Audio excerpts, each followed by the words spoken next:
Welcome to Medical Space. To be one of this professional community, first you have to fill the registration form, and it's completely for free.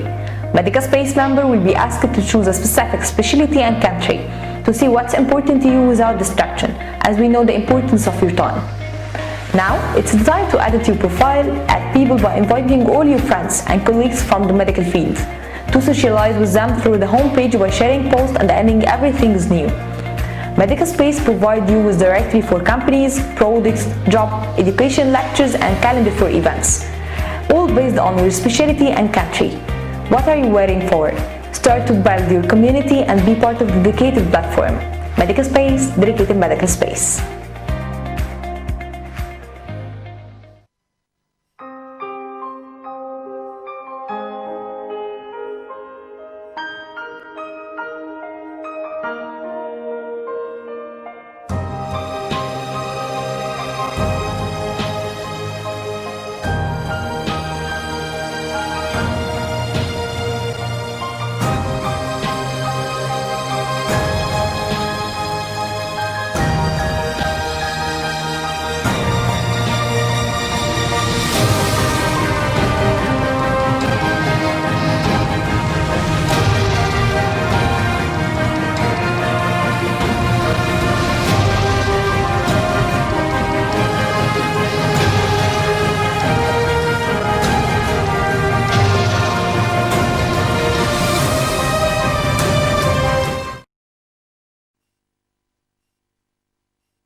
Hello, everybody.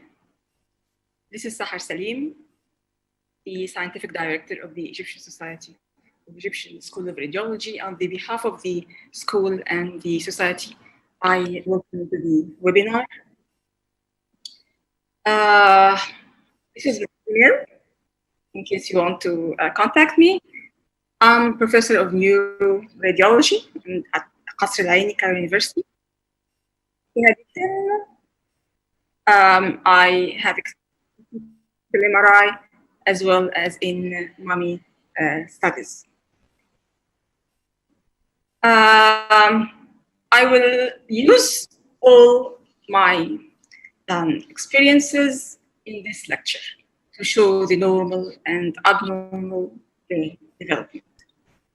The brain development is an ongoing process from embryo to adulthood and even beyond. Even in the adult age, the brain still develops. But if something goes wrong during this process, there are dire consequences. It's a complex process of the brain development that take place together. And for simplicity and for the sake of the time in this presentation, I will discuss 2 points: the neural tube formation and cerebral cortex formation, normally and abnormally. Let's start with the neural tube, and this is the first half of the lecture. The neural tube is the development of the nervous system, which begins in the 3rd week of the embryonic development.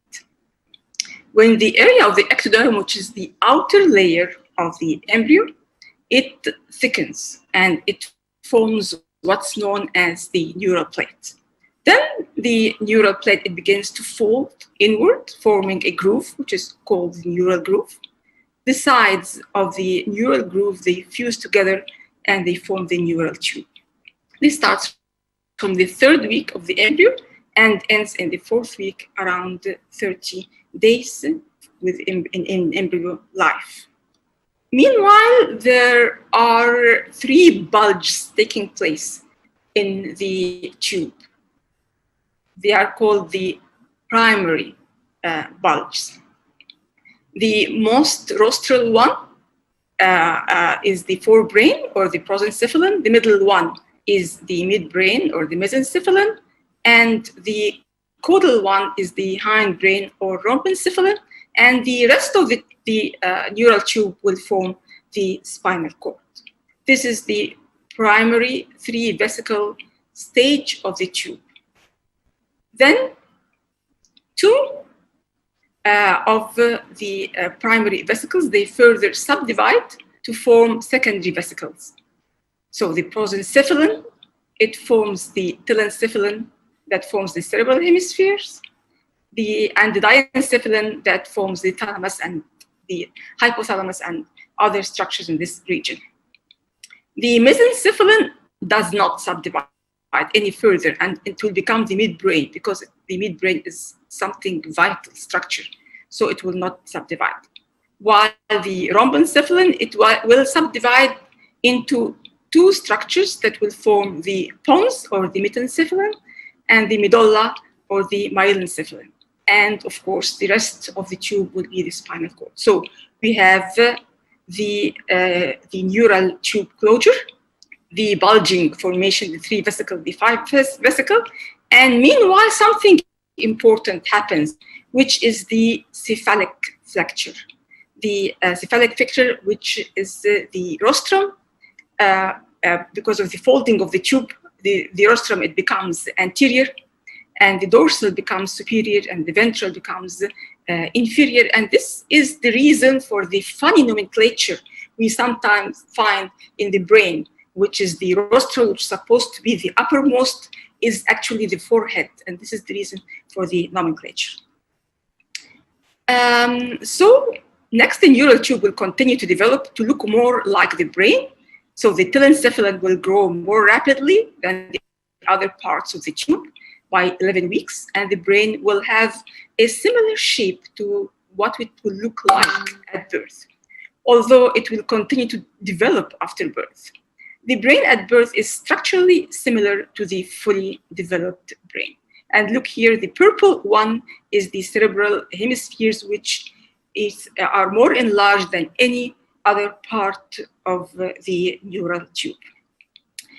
The fetal MRI is very important tool that will give us the chance to look at the developing human brain and to see the normal development and to detect the abnormal development and to be able to understand the abnormality. So we use standard sequences, ultra-fast sequences, the T2 single-shot fast pen echo, and for the T1, the gradient echo, as well as the balance sequences. And all together are important to have a tissue characterization to see the CSF and the other parts of the parenchyma. We also use advanced sequences like the diffusion weighted and the diffusion tensor imaging, which will permit us to understand more about the development of the white matter tracts, for example, corpus callosum and other structures. My question here to you, I'll have a few questions, and if you would like to answer and send them to the chat, and I will also give the answers at the end. When does the neural tube normally end its closure? In which day of embryo? So we finished the normal neural tube formation, and let's now see the abnormality in neural tube formation. What happens is that when there is failure to close of the neural tube. Why?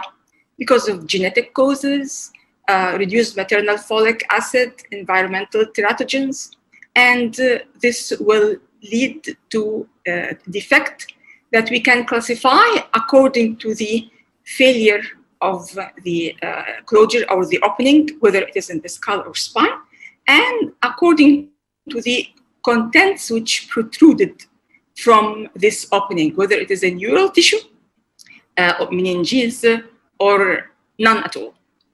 So according to the neural tube closure, the first one will show this is the normal, and the second one, when there is failure for closure of the vault of the skull, will give acrania or microacrania.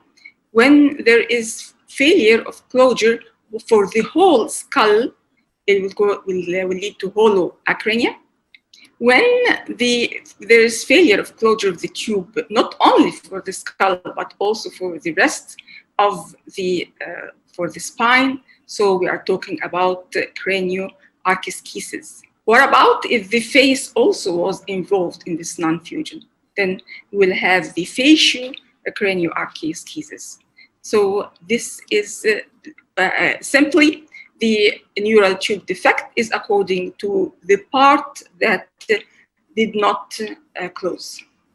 So here we have the most extensive part when there is failure of closure for the skull and a large part of the spine, which is the cranioarchischisis, with completely open brain and spinal cord, and this is how it would look like. And the anencephaly, when there is failure of closure or formation of the skull, and the brain may be open to the exterior and to the amniotic fluid in the fetus stage.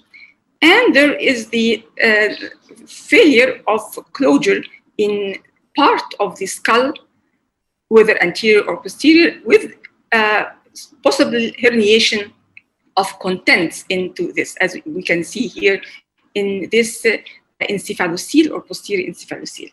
There is a severe type of neural tube defect in which there is a defect in the occipital skull as well as in the spine, as well as extensive anomaly of the head and spine that will look as if the head is retroflexed backwards, as if gazing to the stars. What about the classification of the neural tube according to the contents? When there is a failure of closure of the tube, so there is a failure of formation of part of the bone, whether it is in the skull or the spine. If nothing exteriorized, okay, so this is going to, for the spine, could be the spina bifida or just a defect in the skull. If what gets out of this defect is meninges and CSF, we call it meningocele. If what gets out of this defect, the meninges as well as the neural tissue, we'll call it encephalocele or myelocele, according to whether it is in the skull or the spine. Okay, so now we are talking about the classification or neural tube defect. For the evaluation of the fetal MRI for fetuses with neural tube defect, you may refer to my article in Neuro Radiology, published in 2009. Let's here have some of the cases detected by fetal MRI. And why fetal MRI? Because usually the neural tube defect are detected during the fetal life.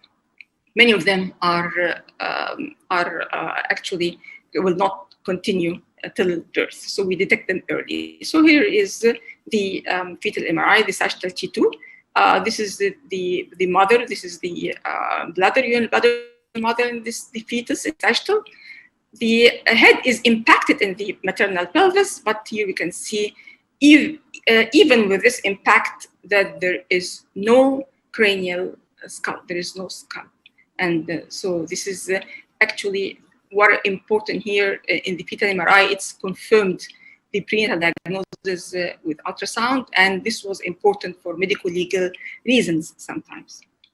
The fetal MRI can show us a spectrum of anomalies in neural tube defect, the anencephaly that we just saw right away, the anterior encephalocele when there is herniation of the brain and from the anterior defect in the skull, or through a posterior defect, so it's going to be the posterior encephalocele, or the severe anomaly, which is defect in the craniocervical junction and protrusion of the neural tissue with the abnormality of the head position and the spine, and also the myelomeningocele. This is the spine with the defect posteriorly in the neural arch and protrusion of the cord and the meninges from this. So we are talking about myelomeningeal, a full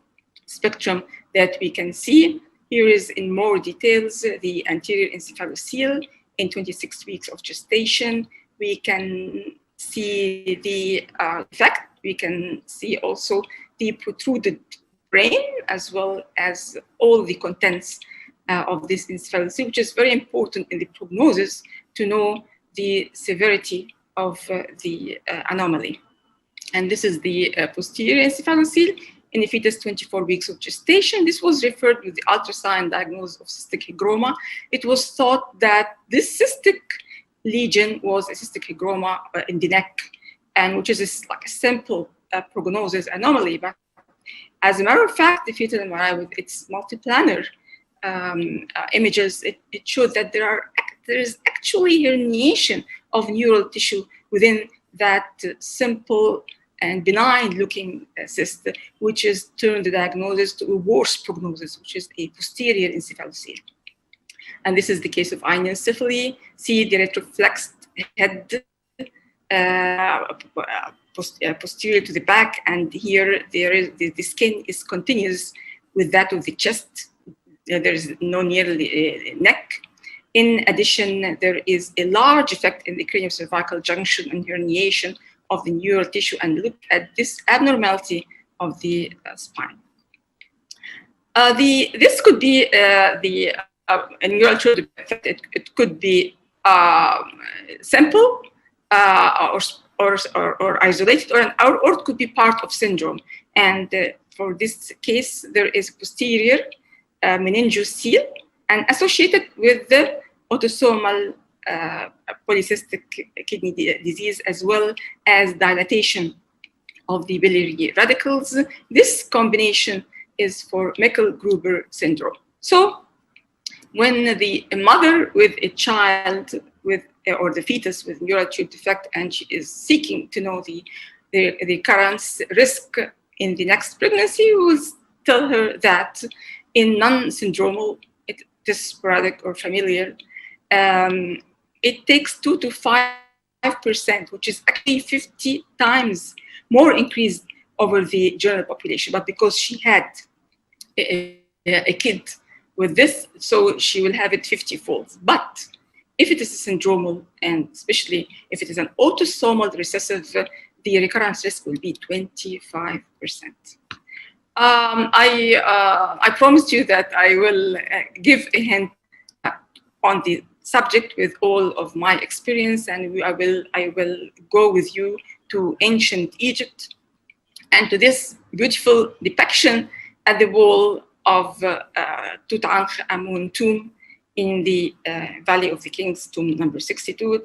Tutankhamun with his loving wife, and actually the tomb did not only have the mummy of Tutankhamun, it has also his mummified two daughters as fetuses. And ancient Egyptians did that preservation of the body and the mummification because they believed in the afterlife, and they want their body to be there. So that means that Tutankhamun and his wife, they wanted their dead daughters to be with them in the afterlife. That's why they gave them this treatment. I had the opportunity to study the two mummified daughters of Tutankhamun, and they proved to be fetuses. I used X-ray and CT for examination of the mummy, which is a non-invasive technique that give a lot of information. And actually, here is the mummified fetuses. They were put in coffins, one inside the other, is like the Russian dolls. This is one, and this is the other, and this is the actual picture of each one of them, and this is the 2-dimensional and 3-dimensional of the CT scan, which gave us a lot of information. Even the ossific centers can be seen, even the ossified teeth and crowns, and this enabled me to tell that there are two fetuses died at 25 weeks of gestation and 36 weeks of gestation. and they had no anomalies. We don't know what happened to have this stillbirth. Not only, this is, I published this if you want to have a look in EgSR in 2011.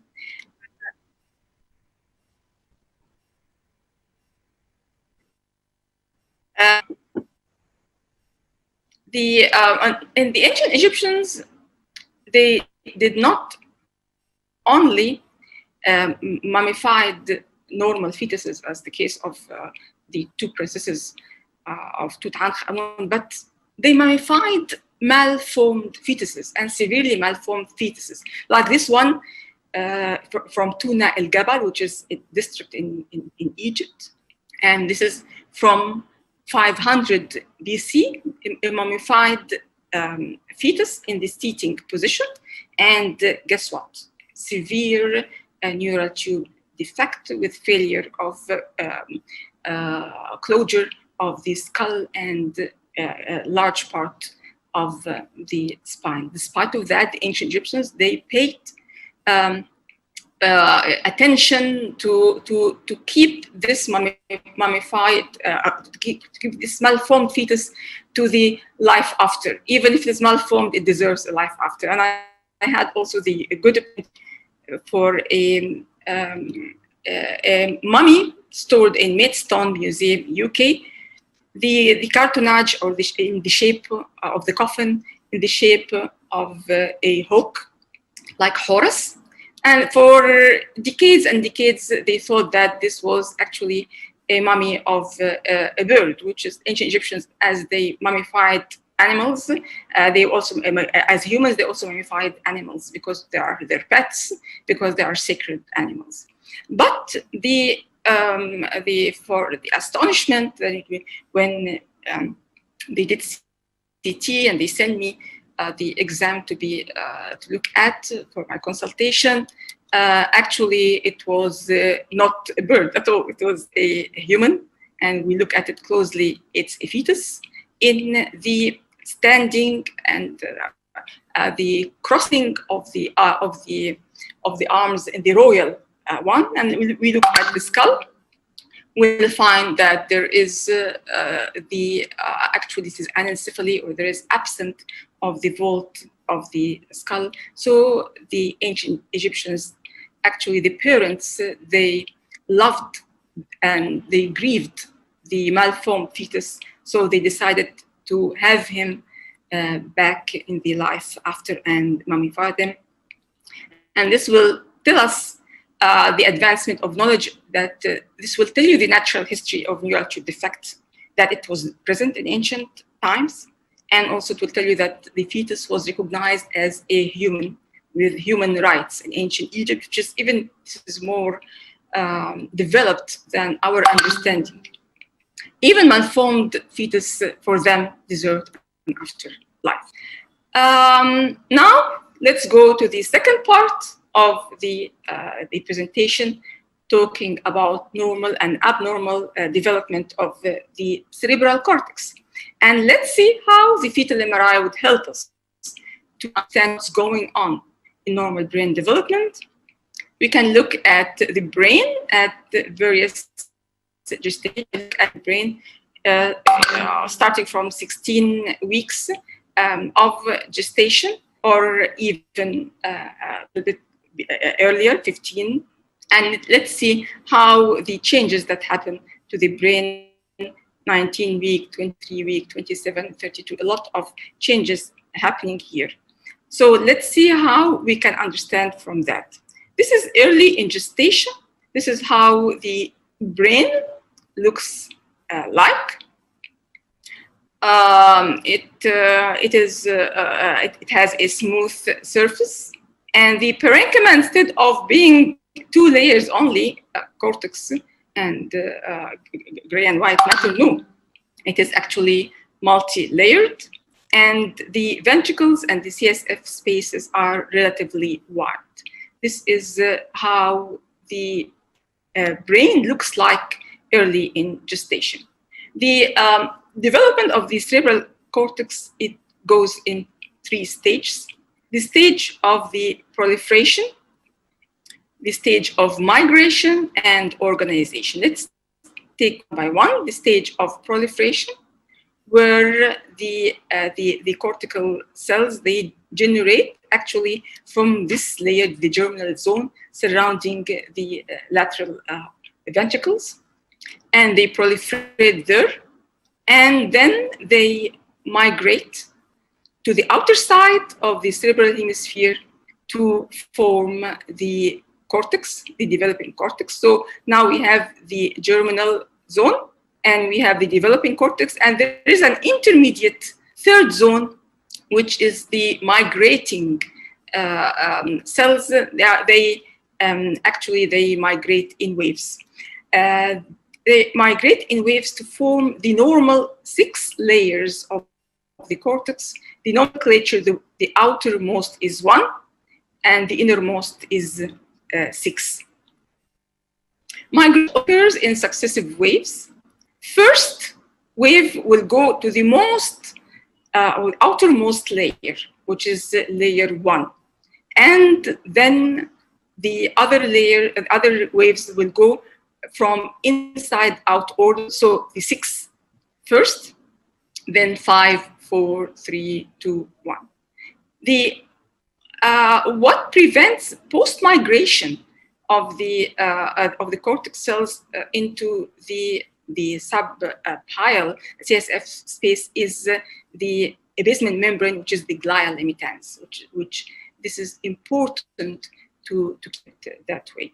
So my question here for you, what is the consequence if post-migration happened beyond this glial emittance into this subpile space? This is the question number 2.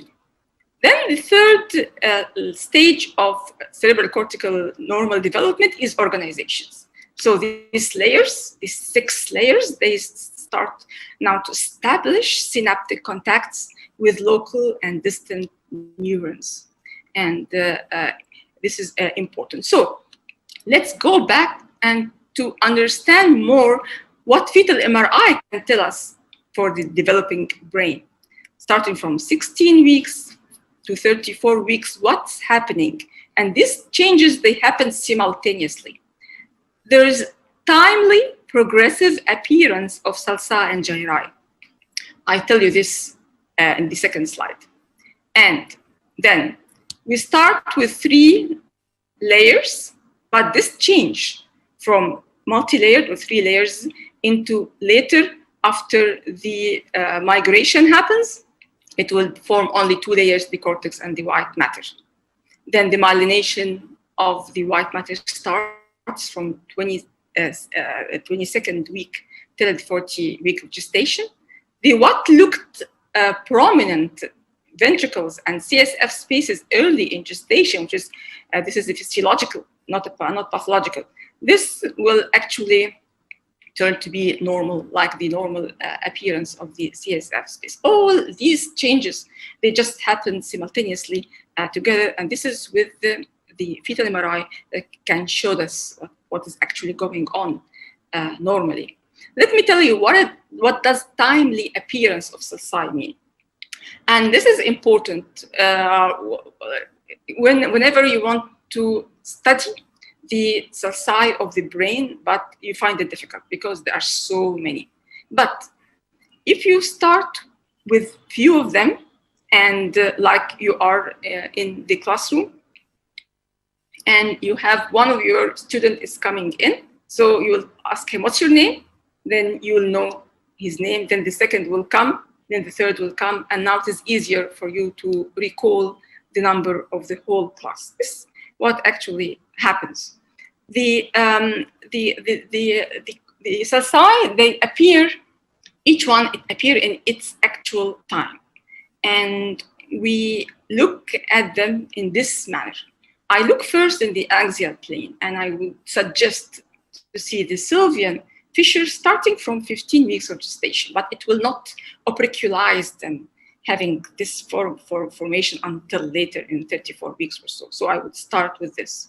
Then what will happen that I look at the sagittal to see the sulci, and I would expect the parieto-occipital at 22 weeks of gestation, the calcarine at 24 weeks of gestation, so as the singular, and the marginal at 27 weeks of gestation. This is in the actual, in the central part of the sagittal.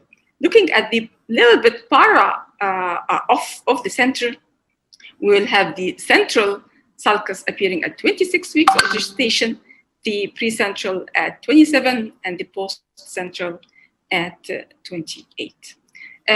So this is what I expect. So then I look at the coronal, and I expect to see the superior and inferior frontal sulci at 29 weeks of gestation, while more posteriorly, I look at the temporal.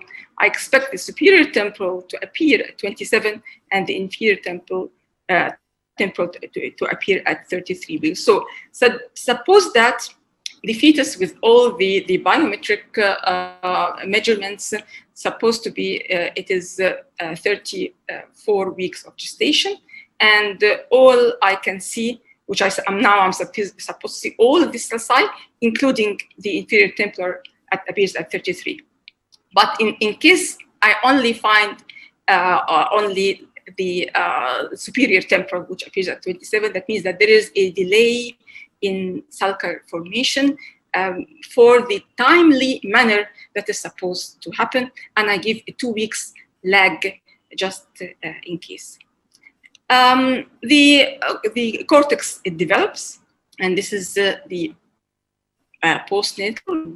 We see that the cortex in the CT, because it is it has water, more water, it is hyper dense than the white matter in the CT. But in MRI, because also of the water content of the cortex, it is darker on T1 and brighter on T2. So we have to understand the reason for that.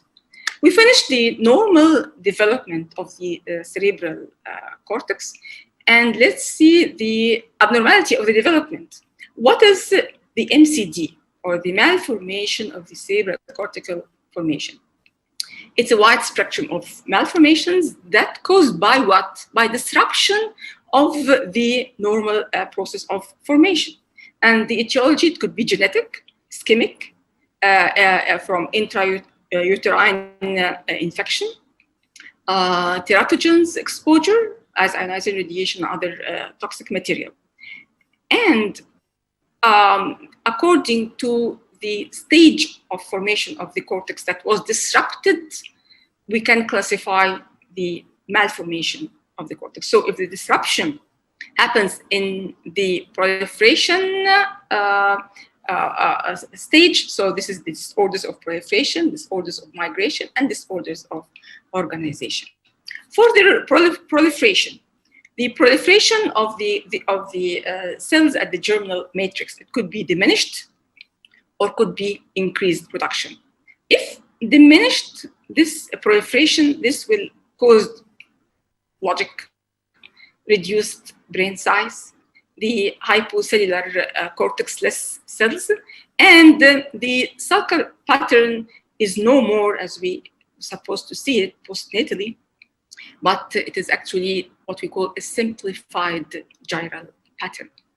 But what happens if there is an over-proliferation, like this one, which over-proliferation, it happened only to one cerebral hemisphere, so that cause enlargement of half of the brain, half of the cerebral hemisphere, the cortex, the white matter, the ventricles, all are enlarged. This is if it is hemimegalencephaly, but it could be a full megalencephaly. That means that all the brain were affected because of the increased proliferation. We finished now with the disorders of proliferation. Going to the disorders of migration, we have two orders, the Lissencephaly and the heterotopia. Lissencephaly, it's like lease, which is like smooth. So it is the smooth brain. What happened? That there was arrest of the neuronal migration early in gestation.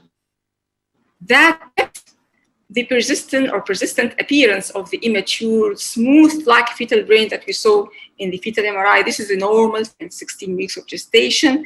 You see how the smooth brain and the normal physiological dilatation of the lateral ventricles and the CSF. And let's look at this MRI of a 2-year-old child with Lissencephaly. It has the same appearance. So that is also important not to misdiagnose Lissencephaly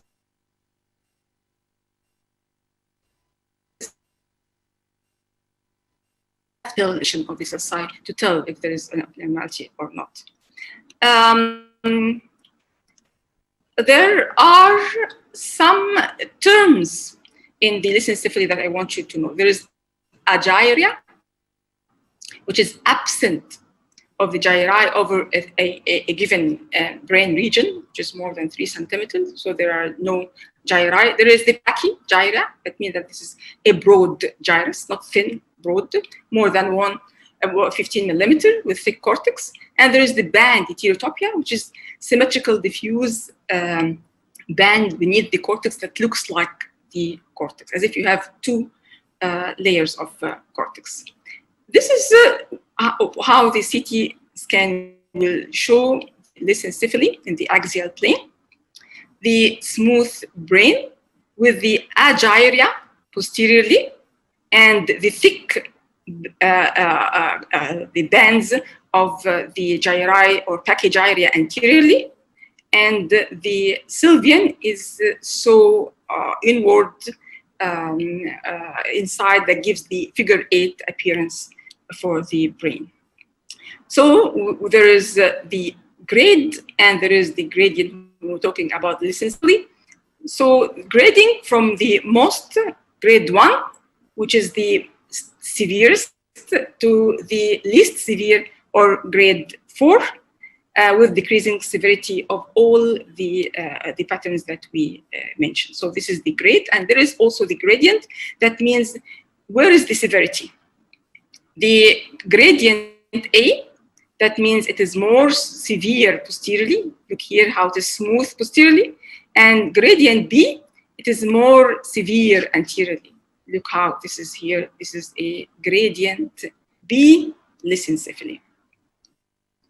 The Lissencephaly, it has types. The classical Lissencephaly, which we just saw, there is the Lissencephaly variants when it is associated with other anomalies, for example, with cerebellar hypoplasia or when it is a genotype male. And there is the Cobblestone Lissencephaly, and there is microlissencephaly when there is also microcephaly in the brain. But I want to show you the Cobblestone Lissencephaly, because this is what happens for neuronal overmigration when it is not limited by glial limitans, but it goes beyond to the subpile space. What happened because of that? The surface of the space no more smooth, but it will give it a bibbly appearance. And this will have cause partial obstruction of the subarachnoid space because it will encroach on it. This will lead to hydrocephalus. And in this case, there is also absent of the Vermean hypoplasia with dilatation of the 4th ventricle and continuation of it, which is something like Dandy-Walk-like. So this is a Cobblestone Lissencephaly, and this is what happened when post-migration took place. So my question to you, how many layers the cerebral cortex is formed of in cases of Lissencephaly? The normal are 6, but in the thick cortex of Lissencephaly, how many layers are there? The disorders of migration, we finished Lissencephaly. We'll talk about heterotopia. Heterotopia is collection of normal gray matter, but in abnormal location. Instead of going to their distant or toward this destination at the surface of the hemisphere, now they got arrested of migration. So there will be a subependymal in the ependymal region, or there will be subcortex, or they will form a complete layer of cortex. So that means that we have one cortex and another layer of cortex called the band heterotopia. And this is how the subependymal heterotopia it will look like here in the CT. This is MRI T1, this is MRI T2. This is the surface of the lateral ventricles, and you can see that it has nodules at the surface. These are the heterotopias, and they have the same look, or they look like exactly like the cortex in case of the intensity or the density. The third disorders of the malformation, the cause is the disorder of organization. And now there are three of them: polymicrogyria, focal cortical dysplasia, and this, Schizencephaly. This is the polymicrogyria. From the name, poly, that means many, micro, that means small, gyri. So there are many small gyri, and they are separated by shallow side. In this characteristic case, as the MRI show T2 axial T2 weighted, that this lesion, it affects only part of the brain, the left sylvian polymicrogyria. There is another type of disorder of organization, the focal cortical dysplasia. As you can see here, there is focal thickening of the brain, which makes a dimple, which is surrounded by CSF cleft. So this is the cleft dimple complex, which is characteristic of the focal cortical dysplasia, as is seen here in the MRI. The other disorder of organization, when there is cleft happening, or this Schizencephaly. This cleft, the edge, it could be closed, like this one. It is closed and it is unilateral, or it is widely opened, connecting with the lateral ventricle, the frontal horns, as well as it is bilateral. So this is an open bilateral frontal Schizencephaly. What is the role of CT? It's important in the malformation of cerebral cortical development. It's when you detect the calcification, which is by CT. This will help us for know the etiology, like in this case, in utero cytomegalovirus infection.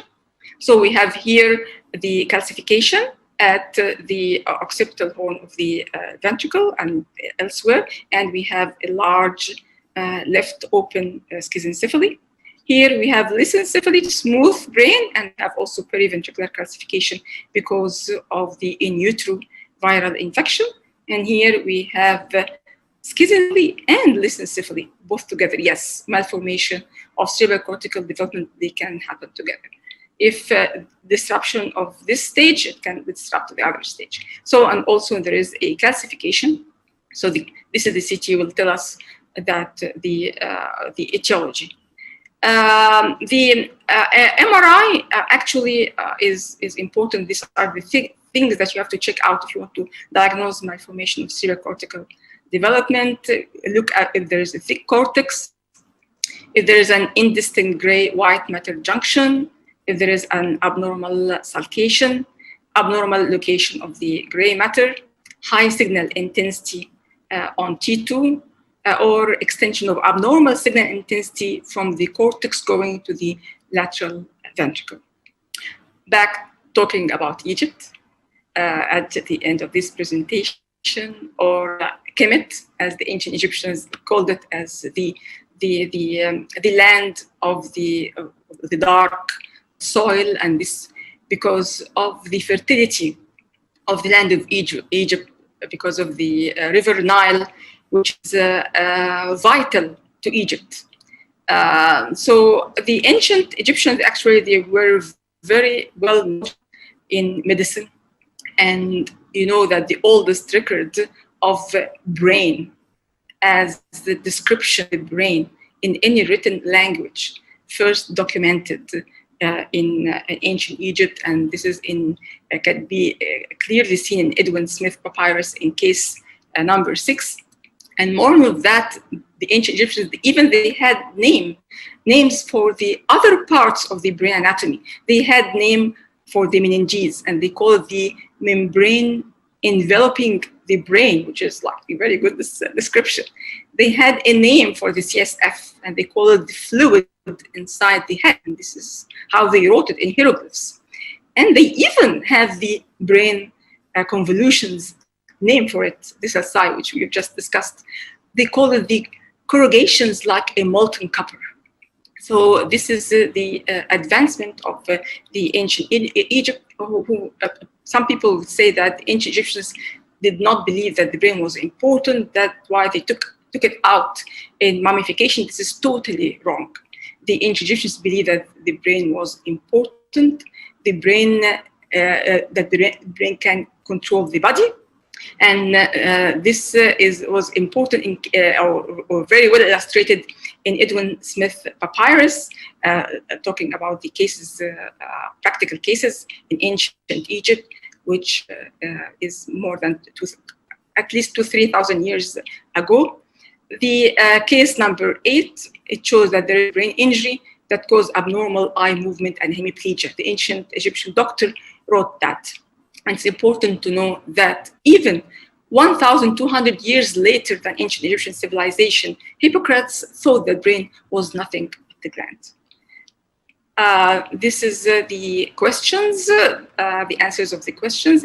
In case you want to send them to the chat, you are most welcome. In case you want to answer them or send more questions, I'll just give you a few minutes and we can then continue.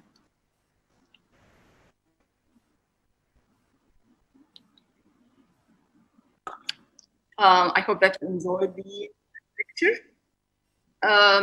Just in case you have any questions, please send them to my email. If you have any other requirements or articles or so, you are most welcome to contact me. Let's answer the question. First question, when does the neural tube normally end its closure? It's around the 30 days from the embryo line. How many layers from the cerebral cortex is formed in Lissencephaly? Instead of the 6 normal layers, the thick Lissencephaly is formed of only 4 layers. What is the consequent of post-migration beyond the glia limitans? It's Cobblestone Lissencephaly. Thank you very much for your attention, and good evening or good day from Egypt.